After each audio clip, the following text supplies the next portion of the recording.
Hey everybody, Jeff Toyster, excited to be here with you today. And I am joined by Sean McCallum from GreatAmerica. He's a client reporting analyst there, and he's also a team champion. And that's what we're going to share with you today, a really interesting concept that I see in a lot of customer-focused organizations.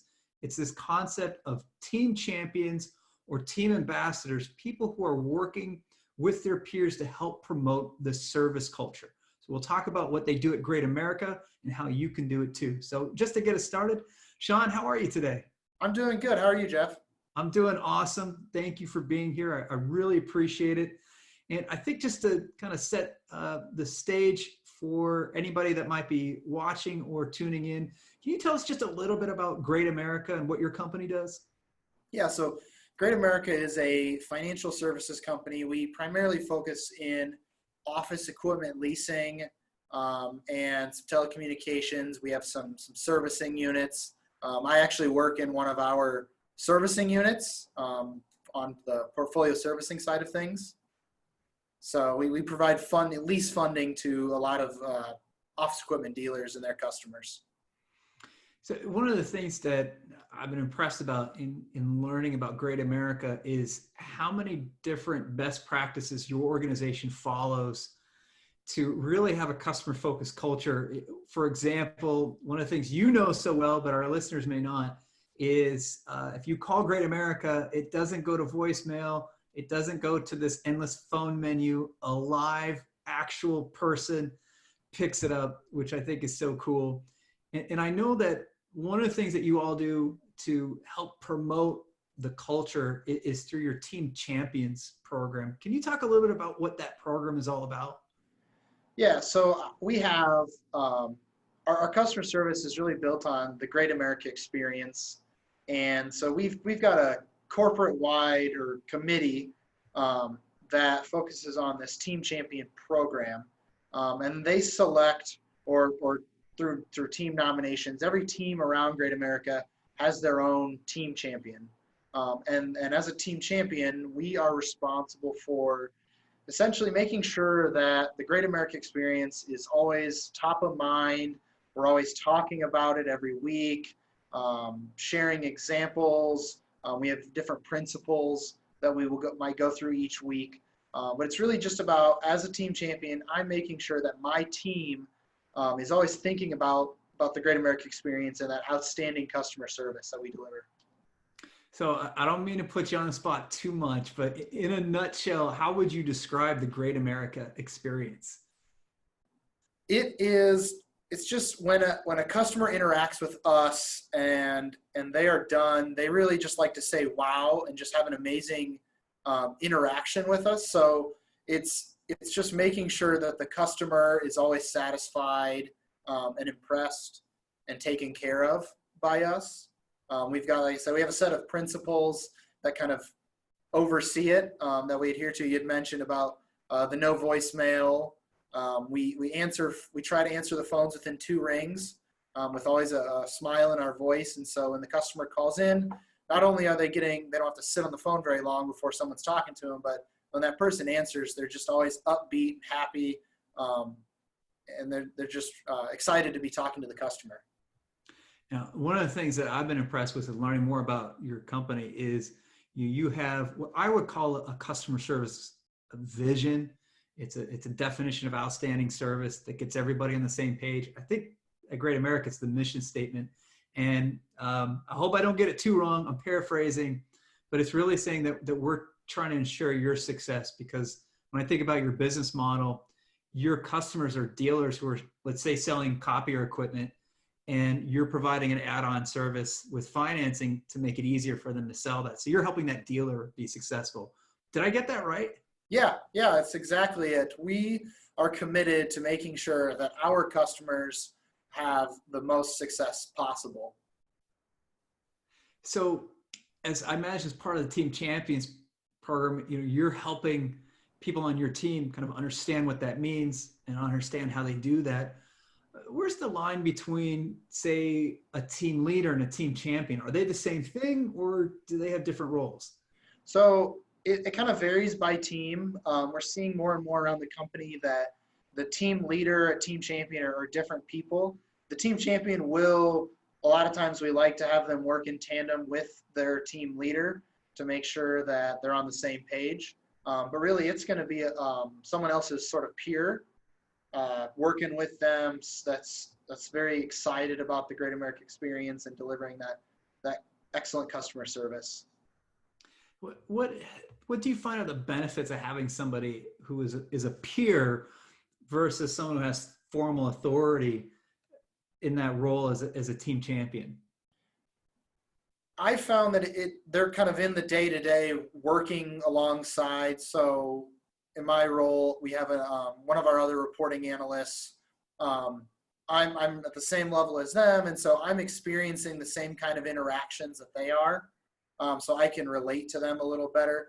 Our team leaders are generally working leaders around Great America, but when you kind of disassociate sort of a leadership person from one of your peers, the message comes across a little differently. I think that makes sense to me, because one of the things that I hear very often with customer-focused organizations is this notion of authenticity.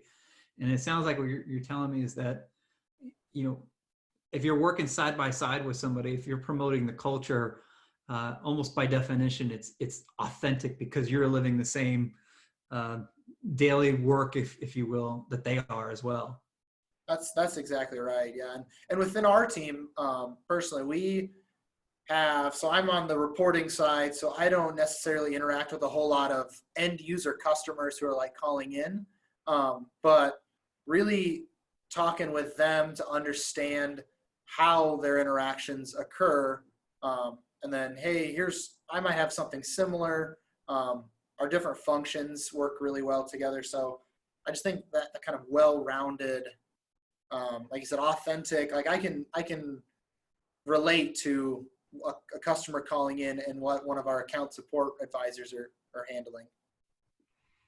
So I want to kind of unpack some of the responsibilities a little bit. I know broadly, so your role is to help promote the Great America experience, help promote the service culture. What are some examples of things that you do to help facilitate that? So our team we actually have weekly meetings. They're every Tuesday. So we had one this morning. And we'll start with general business updates throughout the team. And then the last 5-10 minutes, it varies week to week, we focus on the Great America experience. And so whether that is playing a fun game. So one time we played Jeopardy, and we took different customer service elements and kind of built them into a Jeopardy game and played that with the team. Or I'll find a really neat article online, I'll read through it, I'll send it out to the team, ask them to maybe skim over it, and then we'll just have a discussion about what were some things from this article that another organization was doing really well that we can relate to. Sometimes it's just a quick mention of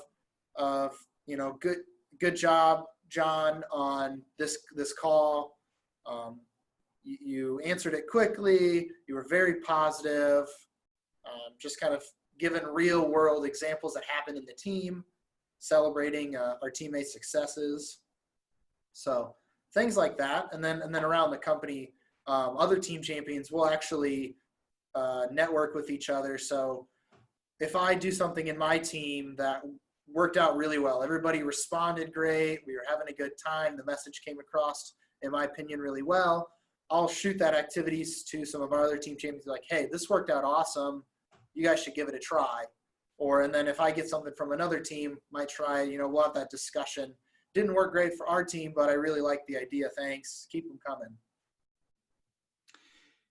Do you find that by changing it up and doing different things, does that kind of help keep people engaged and interested? I mean, if you're having the meeting every week, it sounds like it's the same core message every week, but you're doing something a little bit different.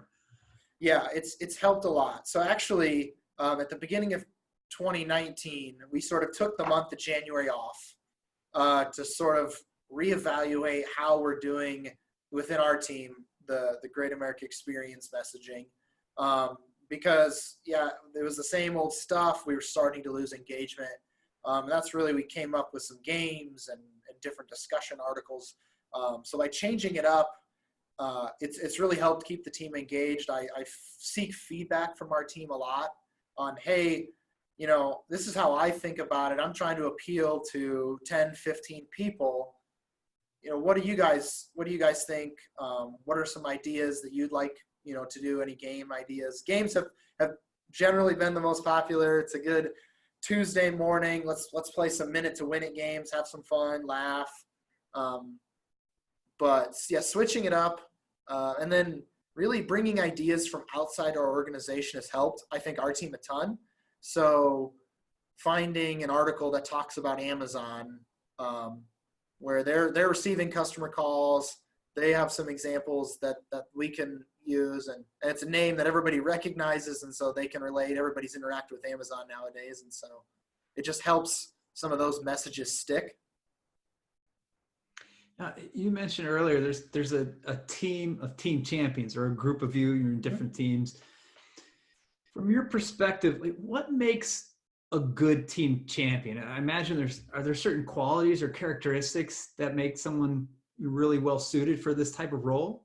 Yeah, I think it's generally someone who, most importantly, they just really care about the customer, and they want the customer to have the best experience that they possibly can have.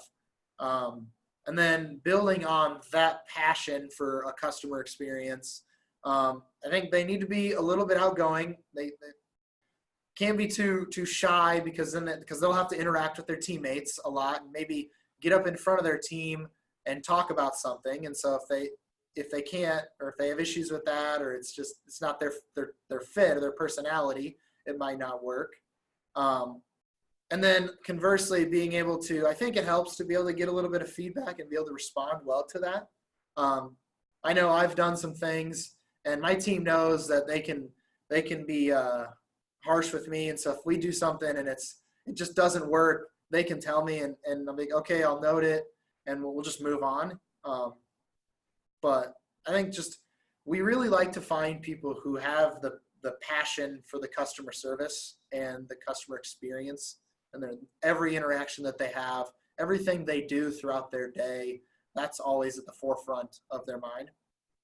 I was going to say, is that in the back of your mind when you're interacting with customers? Are you thinking, I'm an ambassador, or I'm a team champion, I better be setting the standard here, someone might be watching me? There's definitely been times, and yeah, I've been on the phone with a customer, and I might have said something like, ooh, thinking in my head, probably not the perfect example. I said, but then, just trying to be that example and lead the team. Yeah, I definitely think about it though, when I'm on the phone interacting with our customers. Years ago, I used to manage a contact center, and where I physically was located was just outside, but I often like to go into the contact center if someone had a day off and there was an open workstation, and take calls with my agents, because I could hear what they were saying, but I also knew they could hear me. And it put the pressure on me a little bit. I better have a good call because they're listening to me. Yeah. But it's fun though, because I also like the idea, and it sounds like you do this, even informally, we're riffing off of different ideas. We're sharing with each other. Oh, I overheard you doing that. That's a really good technique. Or, oh, what happened there? And sometimes just those little micro interactions, it seems like we learn from them in the context of our daily work. Yeah. Yeah. And it's where I sit within our team. I sit by our, they're called portfolio managers. They're our collections folks. So a lot of their interactions might necessarily be positive in nature because they're calling and collecting on a past due account or something, but listening to the way they might take a otherwise negative situation and spin it in a positive light or interact. There's been times when I've picked up on stuff, and it's helped me out a lot too. Do you have like a set term, if you will, for being a team champion, or is it a matter of, are you a team champion until you change roles? Like, how does that work? Some teams do it differently. I think a lot of teams, though, you're a team champion until you really either you get too busy for it or you don't want to do it anymore. And then you can kind of find someone else in your team to, like, hey, this person's really excited about it. I'm going to pass the baton off to them. And really those newer team champions is something that I've been involved in lately. We've kind of spun up what's called a team champion mentor process. And so myself and two others are team champion mentors, where we help sort of the onboarding of new team champions, get them up and running with their teams, start building that network of other team champions around the company. And it's a program that we're now in our sort of second cycle of mentoring. Really excited to watch this process evolve over time here. So I think we have time for just one more question, and I want to kind of piggyback on what you were just talking about in terms of mentoring. If you were going to give advice to organizations outside of Great America that are thinking about doing a team champion or ambassador program, what suggestions would you have for organizations that might want to start a team champion program of their own? First off, I think identifying the right people in your organization to be that first sort of set of team champions. So like I mentioned earlier, someone that's just highly energized and passionate about just always having an outstanding customer service experience. And then really, I would think in the beginnings, have a little bit of structure, sort of, so that maybe around the company, a lot of people are getting the same messaging. Over time, we found, and the Great America's founder, Tony, he's always been very consistent in the message that he delivers to us. I was reading an article back from 1992 where he talked about things about the Great America culture, where almost word for word things that he said a couple months ago to us. So keeping that consistent messaging from the top all the way down, I think is super critical to having a successful service culture and having sort of this program running. And then like we have, where it's sort of your peers are the ones delivering the message to everybody else. It just, like I said, it comes across more informally, and it might resonate better with others than if it's my leader just kind of forcing it upon me. Sean, this is great stuff. And I think anybody listening is going to have some really actionable advice they can take with them. Thanks for joining me today. I really appreciate it. Yeah, thank you, Jeff.